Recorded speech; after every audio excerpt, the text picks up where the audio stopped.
All right, so today marks 20 years since the 9/11 terror attacks, and this, of course, is an incident that continues to haunt Americans and indeed the rest of the world.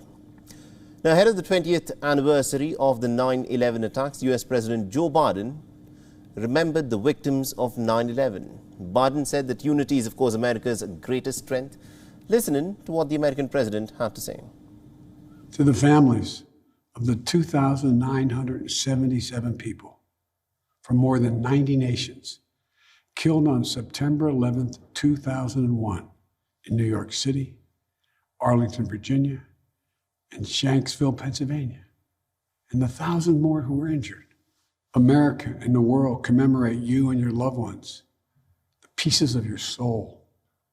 We honor all those who risked and gave their lives in the minutes, hours, months, and years afterwards.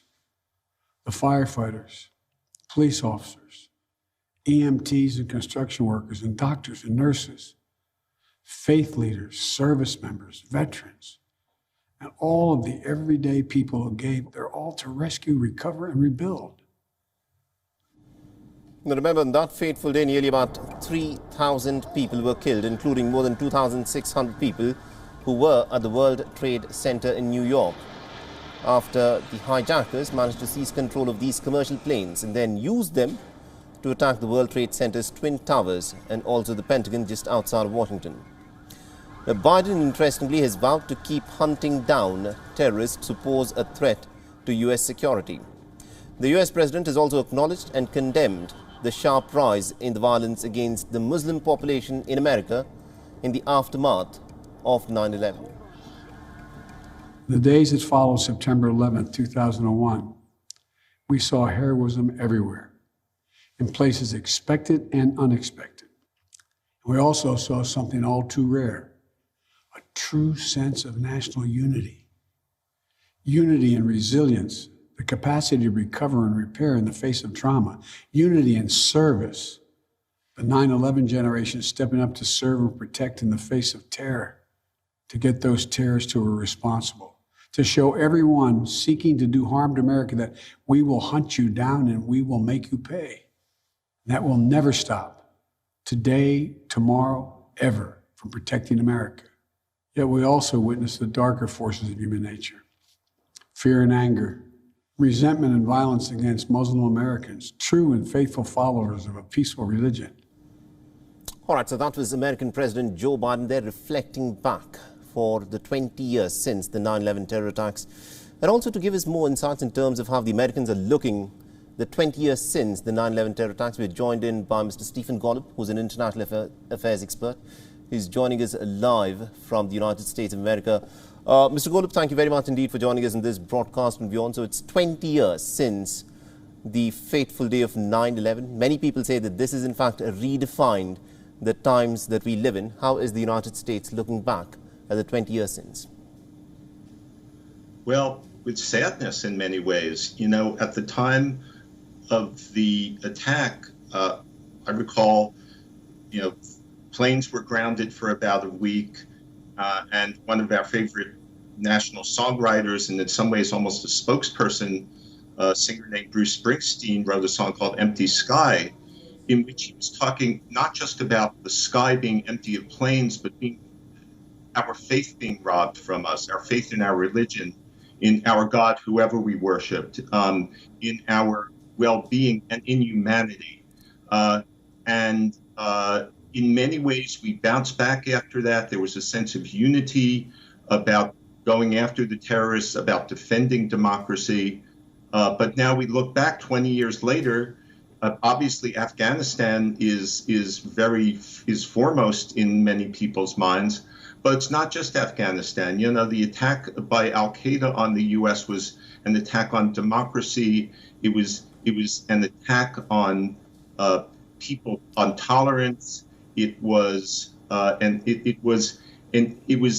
expression of not just violent religious fundamentalism, but tribalism, that my religion is better than yours, my beliefs are better than yours, my people are better than yours, my tribe is better than yours. And sadly, what we've seen over the past 20 years in our own country and in other countries is a weakening of democracy and a strengthening of tribalism, with people hating or disliking or resenting other people simply for being different.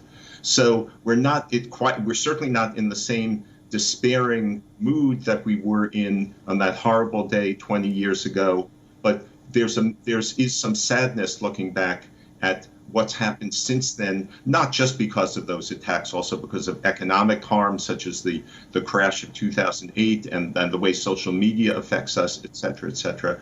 Right. But there is still some sadness. Absolutely, indeed. Now, the legacy of 9/11 is not just what happened the fateful day, but also what has happened since then, where the American president, George Bush, back then declared immediately a war on terror. So there have been wars that have been fought in Afghanistan, specifically the Taliban, after 20 years after having fought the Americans, is now back in power again. Would you like to reflect on the war on terror that the Americans initiated in the immediate aftermath of 9/11 attacks? Look, in a narrow sense, I can't speak for India and what's going on for you folks, having a terror supporting state right next door to you. We're much more fortunate in that regard. But in terms of the narrow sense of the war on terror, we're better off here in the United States. We're not as worried about it, even after the Taliban taking over Afghanistan again. But in terms of the broader scheme of things, Afghanistan became not just a war on terror, but an entire exercise in nation building that was so overly ambitious and unrealistic that it led partly to the failure that it failed. And as a result, we have the Taliban back in Afghanistan. It led to this war in Iraq, which had nothing to do with Al-Qaeda. For all of his sins and horrors, Saddam Hussein was a deadly enemy of Al-Qaeda, but we went to war there. And that led to so many repercussions, such as the growth of ISIS, the regional growth of Iran as a power, which in turn supports some terrorist groups. So many harms were committed, in terms of the war of terrorism. We violated our own human rights standards and the world's human rights standards, but it even was counterproductive in many ways in terms of limiting terrorism, in terms of combating it. ISIS is now a presence still in many countries in Asia and Africa, and part of that is due to the unproductive, counterproductive, I should say, Iraq war in particular, even more than the Afghanistan war that the U.S. embarked on. With all of this in context, 20 years since the war on terror began and 20 years since the 9/11 attacks, do you think America now feels that it is a more safer world than what it was before? Good question.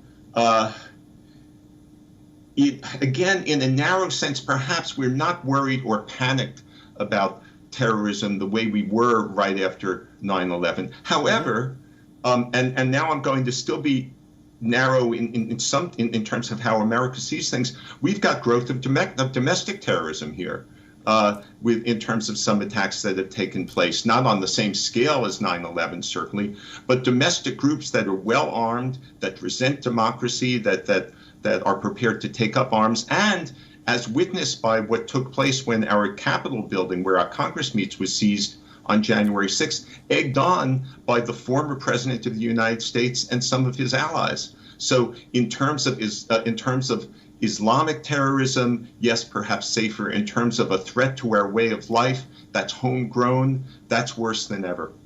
All right, we'll have to leave there. Thank you very much indeed, Mr. Stephen Golub, for joining us and getting us all those insights there. Thank you. Now, on the 11th of September in 2001, the United States witnessed what has been described as the worst ever terror attack on its soil, but the fear and anger had a ripple effect across the globe. Now, glued to their television sets, the world, of course, grieved along with the Americans. The attacks revealed the capabilities of armed, non-state group actors. Now, on the anniversary of the gruesome attack, the British Prime Minister Boris Johnson made a compelling address. He said that the 9/11 attacks had failed to divide people and also their beliefs in democracy and freedom. Listen to what he had to say. 20 years ago, September 11th, 2001, became, in President Roosevelt's words after Pearl Harbor, a date which will live in infamy.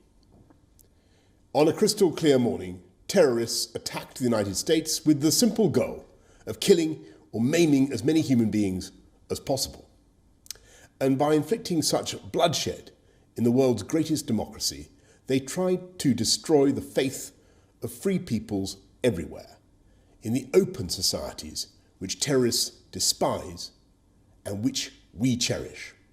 But while the terrorists imposed their burden of grief and suffering, and while the threat persists today, we can now say, with the perspective of 20 years, that they failed to shake our belief in freedom and democracy. They failed to drive our nations apart, or to cause us to abandon our values, or to live in permanent fear. WION is now available in your country. Download the app now and get all the news on the move.